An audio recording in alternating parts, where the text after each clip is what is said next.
How much risk is too much risk when you invest? And what is risk anyway? Thank you for joining me on this one. If you're new here, my name is Darcy Ungaro.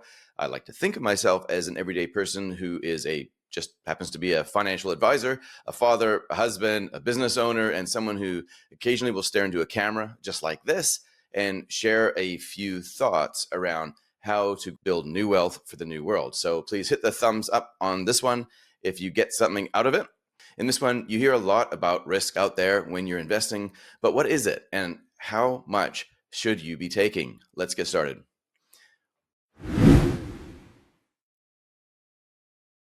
To start off, think about all the non-financial things that you enjoy that contain a little bit of risk. Maybe it's just fishing, mountain biking, or climbing, or walking across the road. All of these fun things, sadly, come with the chance of death. A shark, a crash, or a bus can cause complete loss of life. It's not good, right? But if the odds are low enough, we ignore the risks because the benefit will outweigh the odds of total loss. With investing, it's entirely different. Now, the reason why you hear a lot about this isn't necessarily to keep you safe. It's actually because no one wants to be blamed if you lose money. Because we're all trying to cover our backsides, the focus actually becomes the side effects instead of the cure.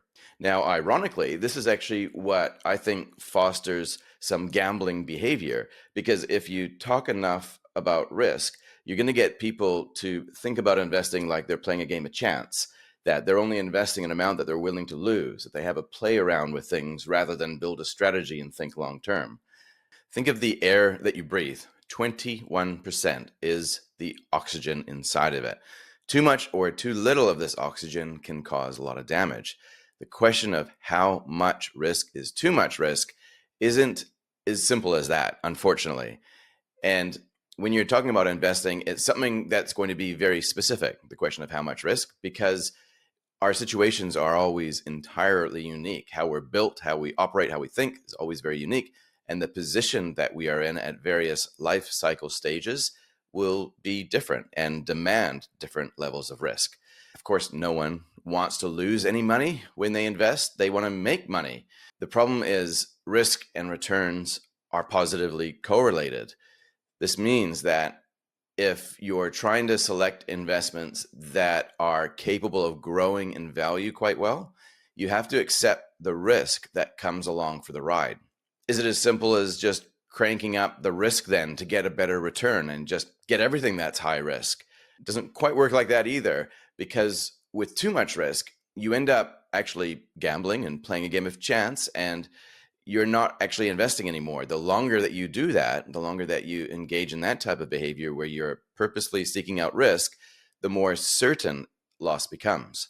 On the other hand, if you avoid risk entirely, you'll end up just parking your wealth in cash. The problem with this, our cash is programmed to lose about 3% of its purchasing power each and every year, or even more. It seems like we need to choose our vice, right? Like we need to go to the casino or we need to hold on to a melting ice cube. It's not really the way things should be, but unfortunately it is. We have to invest.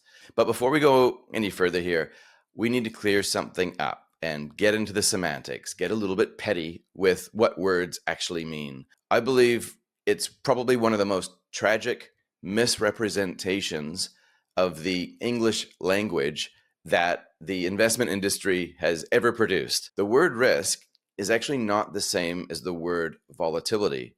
Yet most of the times when you see risk being referred to, and I myself am guilty of this also, what the person really means is that the investment is volatile. And volatility means that the price moves up and down within relatively short periods of time. And what I tell people to do right away when they see the word risk anywhere is just cross it out in their minds, replace it with the word volatility, and remember that just because something is volatile, it doesn't necessarily mean that there's an increased likelihood that you will lose your money. You might have a lot of other risks that are far more relevant than the change in price over time. In fact, a lot of investors, when they do their homework well and they choose some investments based on a conviction, They actually really look forward to volatility because it means there'll be periods of time in which their investments are on sale and they can scoop up some more.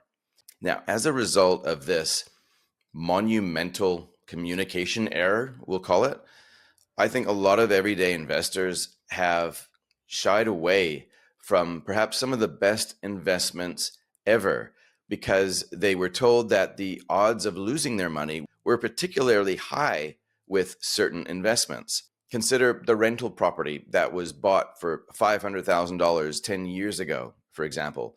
Let's say that it jumped up to $1 million just last year. But now, because of a correction in the property market, it's only worth 800,000. Went from 500 up to a million, now down to 800. Is this a risky investment or an investment that changes in price over relatively short periods of time?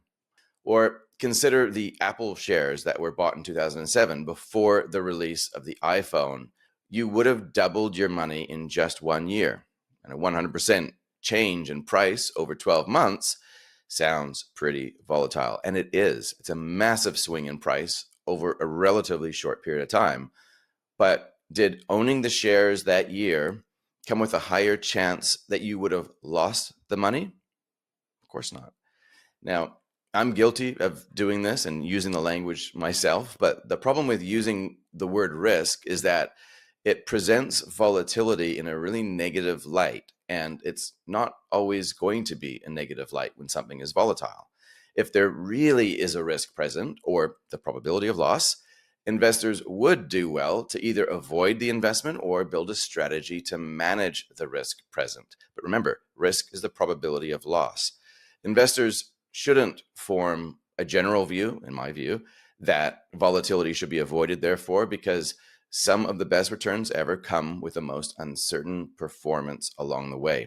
Possibly one of the best examples that I've found and experienced is with the investment into Bitcoin, or when you hold Bitcoin rather than invest in it. And we're told all the time that it's risky. And yeah, there is an element of risk, but what really is true about Bitcoin is that it's volatile. The price is extremely uncertain. Now, that's typical of any early stage technology when it's just getting going. Volatility makes sense because early stage price discovery, no one really knows what something is worth when something new comes along. But just because the price goes up and down like a yo-yo doesn't mean that the asset itself is going to fail. It does imply, though, that there's a higher risk that the holder of the asset could fail. And what I mean by this is that Bitcoin is kind of risky in that if the hands that hold it fail, you could actually lose the money completely. You could lose all your Bitcoin forever. But if you set up your digital wallet really well and you actually practice a whole bunch of safe security practices, you can actually manage that risk. You can't manage the volatility, but that volatility is a sign maybe this asset still has a lot of growth potential to come. By the way, if you want to check out Crypto 101, Crypto with Confidence, where you can learn how to be your own bank, how to buy, sell, and swap crypto safely in your own digital wallet, check out the link in the notes.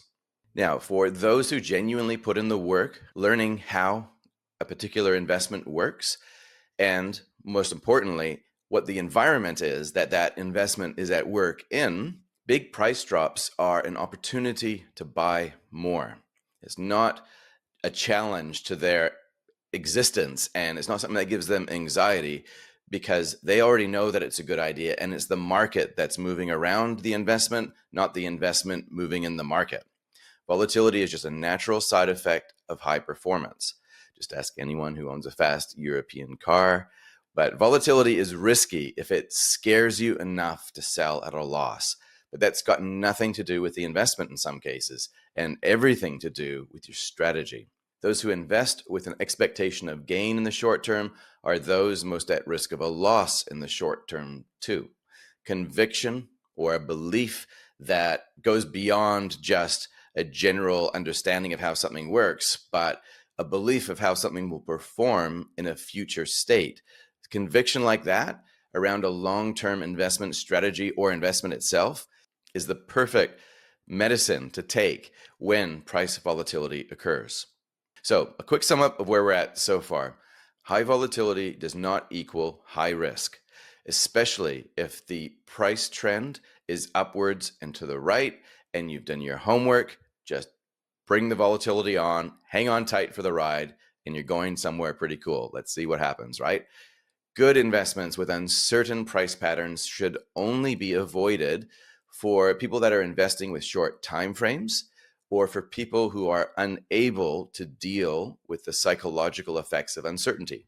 We shouldn't avoid things just because of price uncertainty, but ironically, we should sometimes avoid investments with low volatility. Now, this might sound kind of surprising, and it's another example of why volatility is a really terrible proxy for risk. For example, imagine the share price of a failing company. Just pick any publicly listed company that maybe you did the research early on and you became disinterested. It was always in there in your portfolio and you just check every now and then and you notice it just consistently goes down and down and down. Then all of a sudden it just flatlines. Nothing happens for months and months and months. And then all of a sudden, poof, it's just gone. Well, right before death, it can exist without much change in price.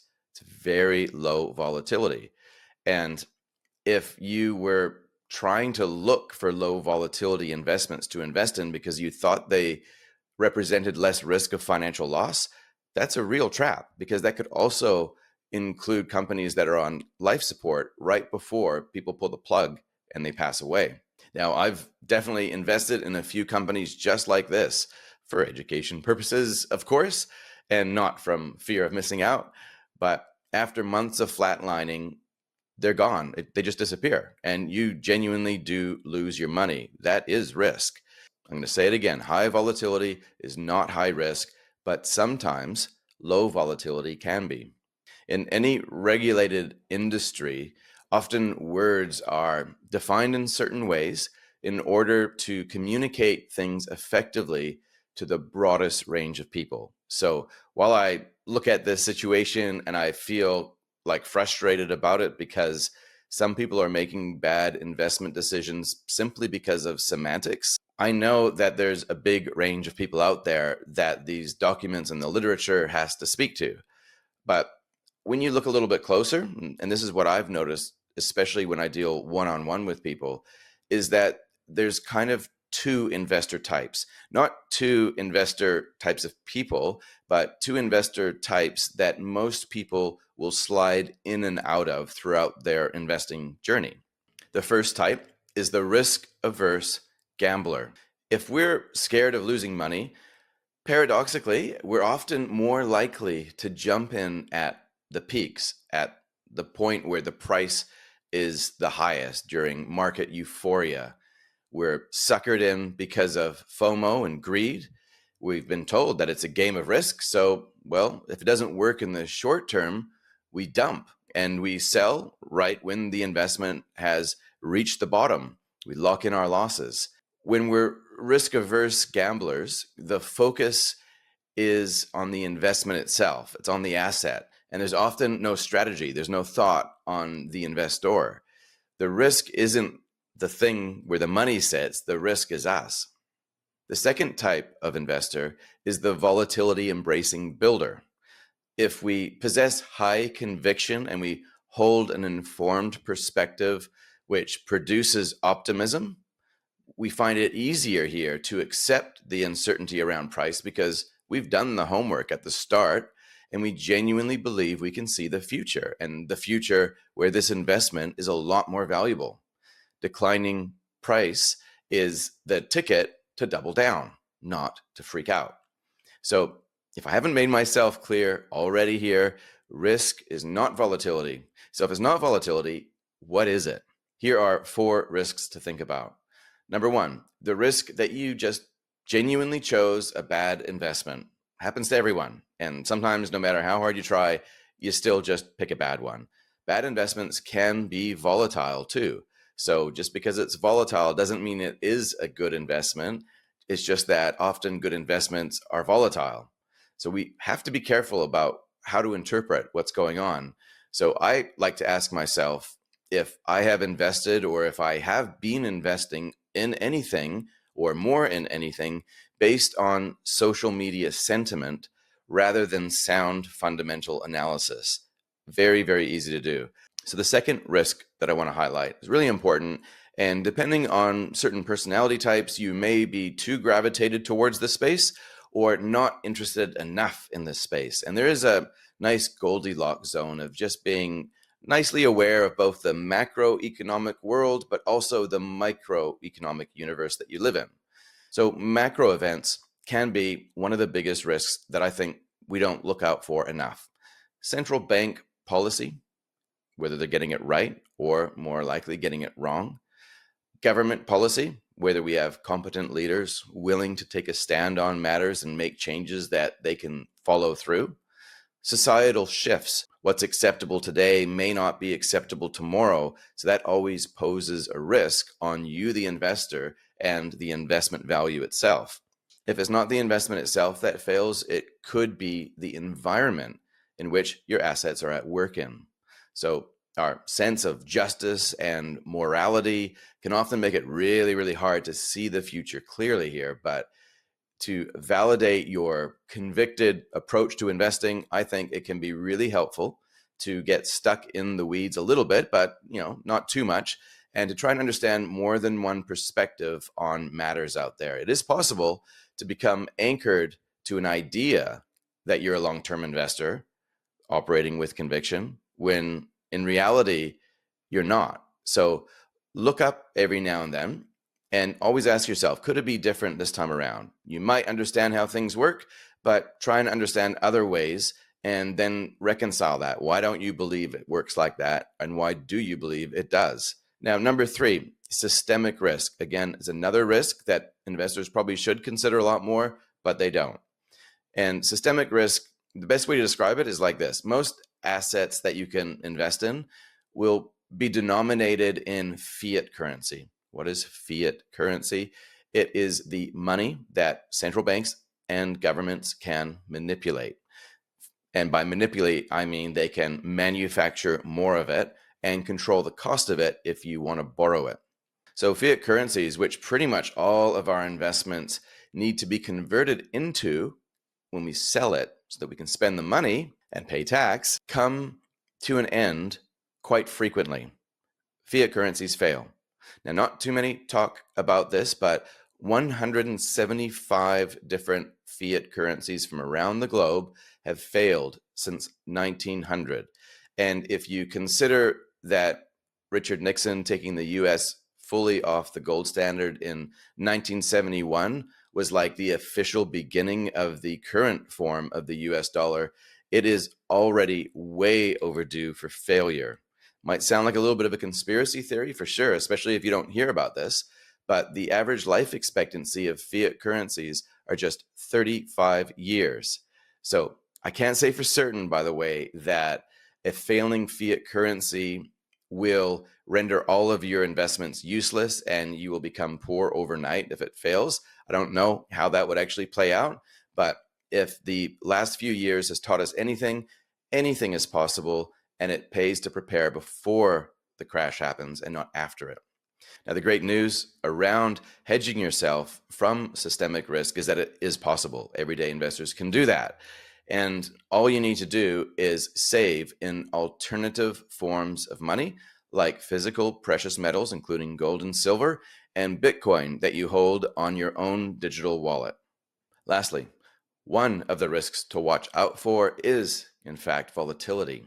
I know I've said it like 20 times now that risk is not volatility, but sometimes it is. Risk is volatility when you end up selling at a loss. Why would you sell at a loss? Because instead of being the volatility embracing builder, you're acting like the risk averse gambler. We can all succumb to this. And just imagine markets dropping by 70%.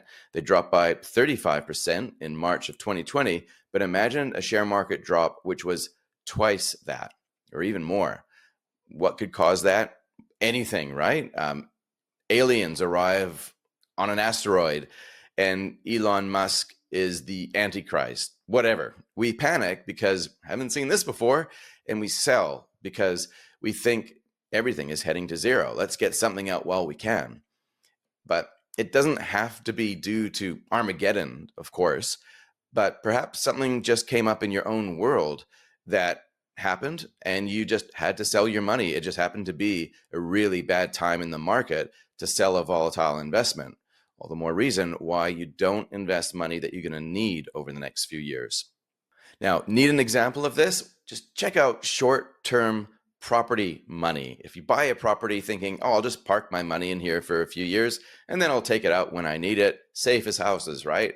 Well, we've seen one of the most significant property crashes in history in New Zealand, especially when you factor in the real rate of inflation that's occurred over the last 5 years. You wouldn't want to be forced into selling right now. That's why we don't put short-term money into long-term investments. Now, thankfully, there are a lot of strategies and best practices that you can do to reduce your risks like these. But with volatility, the real focus should actually be on us, the investor, and not the investment. If you've done the work, if you've done the homework, you've built a strategy, you've put some time into it, you've tested it, you've talked to other people about it to make sure that you're not just going crazy. And if you've allocated towards this investment according to a conviction and not emotion, you're quite likely going to reduce the chance of loss and increase the chance of gain. So remember at the start when I said that risk and return are positively correlated?